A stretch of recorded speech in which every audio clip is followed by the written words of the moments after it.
Jama'a barka da zuwa makullin gida, wannan tasha tamu mai albarka. Barkanmu da wannan lokaci, barkanmu da sake saduwa da ku a wani sabon shirin namu. A cikin shirin namu na yau za mu yi bayani ne akan amfanin lemun tsami a jikin ɗan adam. Lemun tsami yana da matuƙar amfani ga lafiyar ɗan adam. Ga wasu daga cikin amfanin lemun tsami da kuma yadda ake amfani da shi. Jama'a idan wannan lokacin ku ne idan wannan lokacin ka ne ko lokacin ki ne na farko, ku danna mana subscribe domin samun shirye-shiryen mu.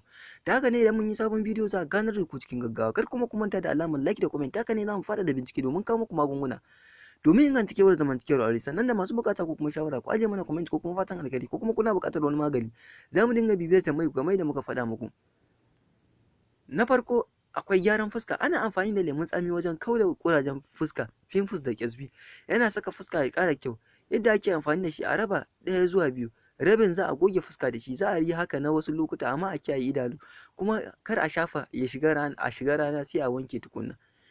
Dattin haƙora da warin baki. A yi amfani da buroshin wanke baki da ruwan lemun tsami. A wanke haƙora za su fita ƙar, baki zai bar wari, amma kar a riƙa wankewa akai-akai sai lokaci, saboda zai iya raunana ƙarfin haƙori. Warin ƙashi, hamata. Idan ana fama da ciwon warin ƙashi ko rashin tsaftace hamata yadda ya kamata, idan an shafa lemun tsami a hamata zai kauda wannan warin. Rage ƙiba da tumbi. Wanda ke buƙatar hakan ya samu lemun tsami ɗaya a ruwan sha da bai wuce kofi 1 ba. Lokaci ƙiba za su tafi. Rauni.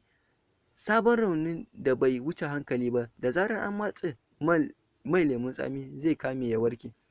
Rage sha'awa. Ana shan lemun tsami da Lipton don rage sha'awa. Maƙyanƙyaro. Idan goge maƙyanƙyaro da lemun tsami akai-akai zai mutu. Amosani. Ana goge lemun tsami akai-akai bayan an aske gashin kai. Ƙarni. Ana amfani da lemun tsami wajen kawar da ƙarnin kifi, amma a kula, idan mace ta yawaita amfani da lemun tsami to zai rage mata sha'awa. Hakan mata masu ciki su yawaita amfani da lemun tsami. Masu gyambon ciki wato ulcer su ma su kula wajen shan lemun tsami, amma dukkan waɗannan zai musu illa idan sun sha a ciki ba wai shafawa ba. Yadda ake amfani da lemun tsami wajen gyaran fata. Lemun tsami na da zuma.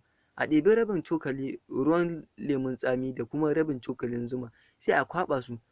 Daga nan a shafa wa fuska na tsawon minti 15, sannan a wanke da ruwan sanyi. Idan ana da fata mai gautsi to za a iya mai haka. Jama'a Allah ya sa mu dace. A tabbata an mana subscribe domin samun shirye-shiryen mu masu ilmantarwa. Makullin gida taku ce.